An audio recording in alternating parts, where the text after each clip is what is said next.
दोस्तों, क्या आप किसी ऐसे इंसान को जानते हो जो अर्थ पर रहते हुए मून के डार्क साइड को देख सके? मुझे पता है इस वक्त आप में से बहुत से लोग ये कह रहे होंगे कि भाई हम तो किसी ऐसे इंसान को नहीं जानते।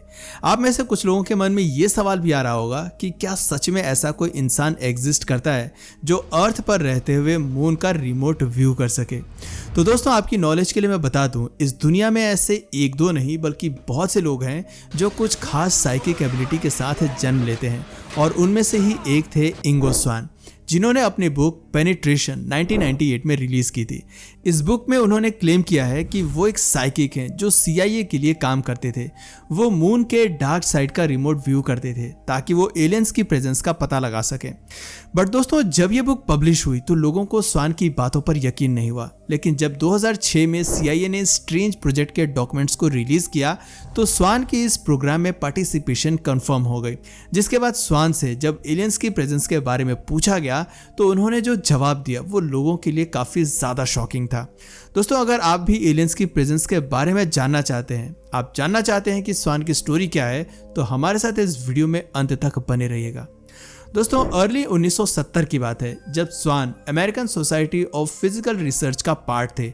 उस समय एक स्टडी के लिए स्वान को एक चेयर पर बैठाकर एक टास्क दिया गया जिसमें उन्हें अपनी कॉन्शियसनेस को एक सील्ड बॉक्स के अंदर प्रोजेक्ट करके बॉक्स के अंदर के सिंबल्स को रीड करना था।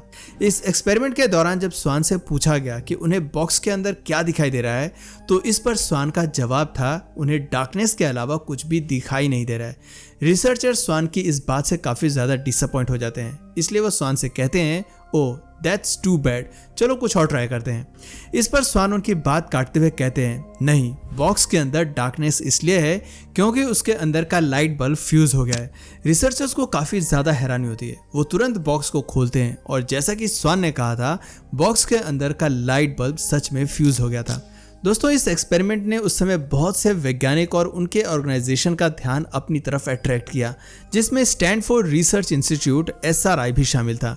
SRI को जब स्वान के बारे में पता चला तो उन्होंने स्वान के थ्रू सोलर सिस्टम के दूसरे प्लैनेट्स का रिमोट व्यू करने का सोचा। इसके लिए उन्होंने स्वान से कांटेक्ट किया और उसे अपने एक्सपेरिमेंट के बारे में बताया, जिसमें स्वान को अपनी कॉन्शियसनेस को जुपिटर प्लैनेट पर प्रोजेक्ट करना था। स्वान ने पहले तो इस एक्सपेरिमेंट को करने से मना कर दिया क्योंकि स्वान ऐसे किसी एक्सपेरिमेंट का हिस्सा नहीं बनना चाहते थे जिसमें उनके थ्रू बताई गई बातों को वापस से कंफर्म न किया जा सके।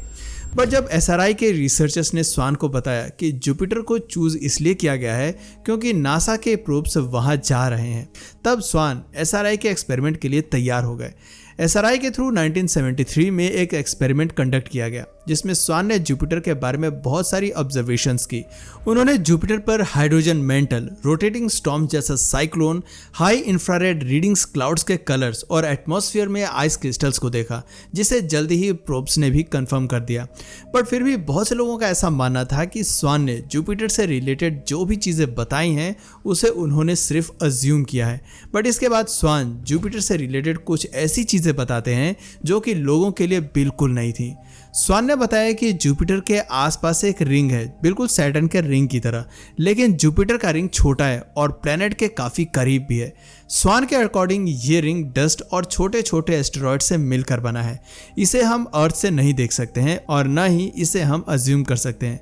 दोस्तों, यहाँ एक सवाल जो शायद आप सबके माइंड में आ रहा होगा कि क्या प्रोब्स ने इस रिंग को देखा था, तो इसका जवाब है नहीं। 1973 और 1974 के पायोनियर प्रोब्स ने ऐसी कोई रिंग नहीं देखी थी, लेकिन जब वॉयेजर 1 1979 में जुपिटर के पास से गुजरा तो उस समय उन्हें वहां एक रिंग दिखाई दी थी, जिसके बाद से लोगों ने स्वान पर ध्यान देना शुरू कर दिया। दोस्तों, यही वो समय था जब यूनाइटेड स्टेट्स गवर्नमेंट ने भी इंगो स्वान को नोटिस किया, जिसके बाद मार्च 1975 में स्वान के टेलीफोन पर रात के 3 बजे एक कॉल आती है जिसमें स्वान को वॉशिंगटन DC में एक खास जगह पर दोपहर के 12 बजे बुलाया जाता है। स्वान बताए हुए जगह पर बिल्कुल सही समय पर पहुंच जाते हैं। स्वान के पास एक आदमी आता है जो दिखने में बिल्कुल एक मिलिट्री मैन की तरह लग रहा था। वो आदमी स्वान को एक कार में बैठाता है जिसके अंदर पहले से ही एक और मिलिट्री लुकिंग आदमी बैठा हुआ था। स्वान ने इन दोनों आदमियों को अपनी बुक में एक साथ ट्विंस नाम दे दिया। वो कार स्वान और ट्विंस को एक हेलीकॉप्टर के पास लेकर जाती है। स्वान को उस हेलीकॉप्टर में बैठाया जाता है। कुछ समय तक उड़ान भरने के बाद वो हेलीकॉप्टर एक जगह पर लैंड करती है, जहां स्वैन को हेलीकॉप्टर से उतारकर एक क्वाइट बिल्डिंग के अंदर लेकर जाया जाता है, जहां एक आदमी स्वैन का वेलकम करता है और अपना इंट्रोडक्शन देते हुए कहता है कि मैं हूं मिस्टर एक्सेल रॉड। इंगो स्वैन पहले तो थोड़ा नर्वस होते हैं, लेकिन फिर मिस्टर एक्सेल रॉड उन्हें एश्योर करता है कि वो यहाँ पर बिल्कुल सेफ हैं। अब एक्सेल रॉड स्वैन के सामने एक प्रपोजल रखता है। एक्सेल रॉड स्वैन को बताता है कि वो एक ग्रुप को रिप्रेजेंट करता है जो चाहता है कि स्वैन उनके रिमोट व्यूइंग प्रोजेक्ट का पार्ट बने, और इसके लिए स्वैन को हर दिन $11,000 कैश में दिया जाएगा। लेकिन इसके साथ ही एक्सेल रॉड ने कुछ कंडीशंस भी रखी, जैसे स्वैन किसी से बात नहीं करेगा और इस प्रोजेक्ट के बारे में वो कम से कम 10 सालों तक चुप रहेगा। इस पूरे प्रोजेक्ट के दौरान स्वैन को फैसिलिटी के बाहर जाने की भी परमिशन नहीं थी।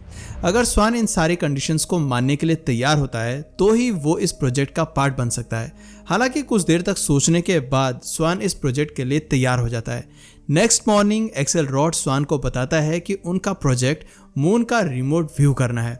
इसके लिए वो स्वैन को कुछ कोऑर्डिनेट्स देते हैं। स्वैन अपने कॉन्शियसनेस के थ्रू मून के उन सभी हिस्से को व्यू करते हैं। कुछ जगहों पर तो स्वैन को कुछ भी दिखाई नहीं देता है, लेकिन कुछ जगह पर उन्हें लार्ज क्लिफ्स, क्रेटर्स और वाइट पाउडर के डून्स दिखाई देते हैं। ये वो सारी चीजें हैं जिसे आज हम मून पर एक्सपेक्ट करते हैं। लेकिन फिर स्वैन को मून के ट्रैक सरफेस पर कुछ अजीब से पैटर्न दिखाई देते हैं, जिन्हें देखने पर ऐसा लग रहा था कि मानो वो पैटर्न्स विंड के थ्रू बने हों, जबकि हम तो आज तक यही मानते हैं कि मून पर कोई एटमॉस्फेयर ही नहीं है। स्वैन को मून पर एक क्रेटर भी दिखाई देता है जो ग्रीन हेज से फिल्ड था। इसके अलावा कुछ चीजें लाइट जनरेट कर रही थी। स्वैन ने नोटिस किया कि मून पर लाइट डिफ्यूज हो रही हैं, जो कि देखा जाए तो टेक्निकली मून पर यह पॉसिबल नहीं है क्योंकि वहां एटमॉस्फेयर नहीं है। पर जरा आप सोचिए, अगर मून पर एटमॉस्फेयर नहीं है तो फिर स्वैन को ये सारी चीजें कैसे दिखाई दे रही थी?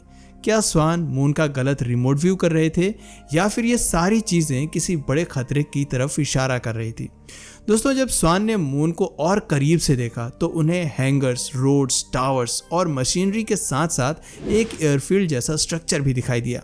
इवन क्रेटर्स और क्लिफ्स के बीच उन्हें ब्रिजेस दिखाई दिए, और ये सब कुछ उन्हें इंडस्ट्रियल एक्टिविटी जैसा लग रहा था।